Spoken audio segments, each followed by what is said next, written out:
Hi, this is Matt from the MrpTech Podcast. This is a video review of Solus OS. And this review came about because I have an Acer C720 Chromebook that I was looking to replace Chrome OS with. I wasn't happy with Chrome OS, and I wanted to put Linux on this computer. And in the process, I first installed various distributions such as Antergos and Ubuntu and a few other things. I experimented with the GNOME desktop. I experimented with KDE, and I found that each of those desktops were a little power hungry.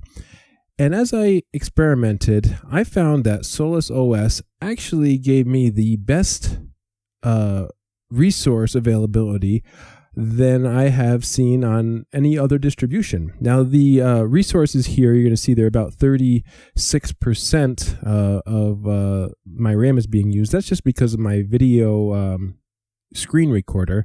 Normally, it's about 25% without doing anything. Other distributions, such as GNOME and KDE, they were about 45%. And I found that I really am enjoying Solus OS. So what Solus OS is based on the GNOME project, but it is a lightweight distribution. It is written using GTK3, and it is very modern looking. It reminds me quite a bit of Windows 10 in the way that all the good things of Windows 10, not necessarily the start menu, but here I have a lot of different applications in this application menu that I can choose from. The one thing that I didn't quite understand, I was expecting to be able to use Tab and Shift Tab to go through all the categories such as accessories and graphics and internet. And I'm not sure if that's a plan for the future or if it was just something on my end that wasn't working. But I did find that was sort of a little bit of a thing that I expected that I didn't see. So another little thing that I found, I was trying to look how to pin these applications to the panel at the bottom. I saw that you could do it, and I tried from the start menu to do that, but found that I couldn't. And the only way to do that is actually to open up the application first, and then right-click and pin to panel. Normally in other Linux distributions, you can pin right from the application menu itself, but that's not a big deal. These are just little nitpicky things that I found that I would like to see added in the future. One of the things that I also really liked is the software center. Knowing other software centers in Linux, this is probably one of the better looking ones that I've seen. You can go from anywhere to desktop and software themes to security and gaming and internet software and system software. Now, actually, when I first installed this onto my computer, I ran the updates, and there are several different updates. There are updates for mandatory updates and security updates and software updates. I just ran the mandatory and security updates, and then I actually ran into a few problems just by doing that. And when I rebooted my computer, there was a couple of things that didn't work right. The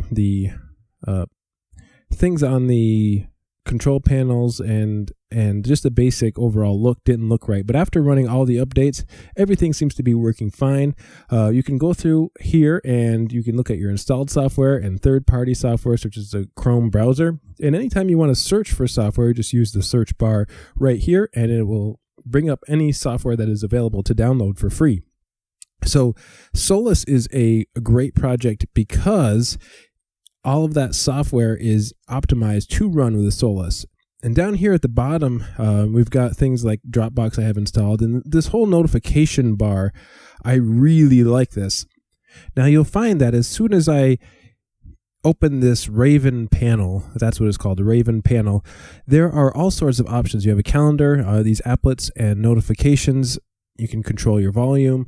All of your notifications are neatly organized here. And if you go into the settings, you can adjust all the settings for all of the theming for the entire operating system. So I can change icons, the themes for icons, the widget themes, all sorts of different things that you can do here, depending on the way you want to customize your Linux distribution.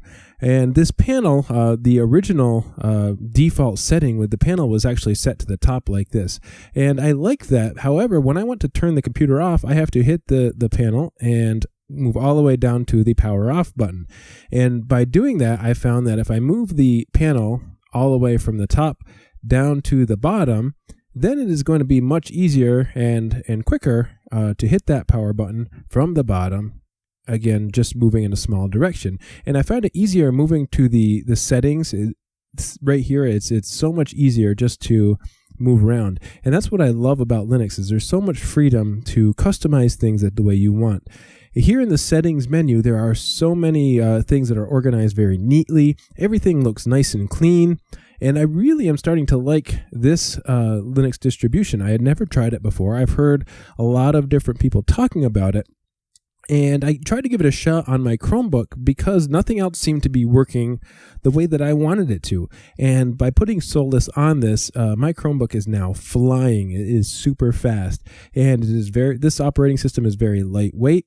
It's very responsive. It's anything that I want to do, everything opens neatly. Again, I can access settings from various places. If I right-click on the desktop, I get right back to my settings. You can also find it from the application menu that I had opened before. You can change backgrounds very easily, just like you can in any other operating system. I also like the fact that you can change the lock screen. That's like a GNOME type of setting here. And so it's very easy just to go through and tweak the computer and OS to ways that you like to see every time you turn your computer on. So Solus OS has sort of been a lifesaver for me. It has revitalized a Chromebook that I was ready to sell because I didn't like Chrome OS. The Chromebook itself only has 2 gigs of RAM and not very powerful, but I really like the form factor of Chromebooks, the small factor, the size, and this has turned it into a actual usable computer. And what I'm going to do is I'm going to continue using Solus for the next week or so, and then I'm going to do a review on my podcast, the MrpTech Podcast. You can find that on YouTube. You can find it in podcatchers and various Android and iOS apps. So feel free to write a response, and thanks so much for watching, and we'll see you next time.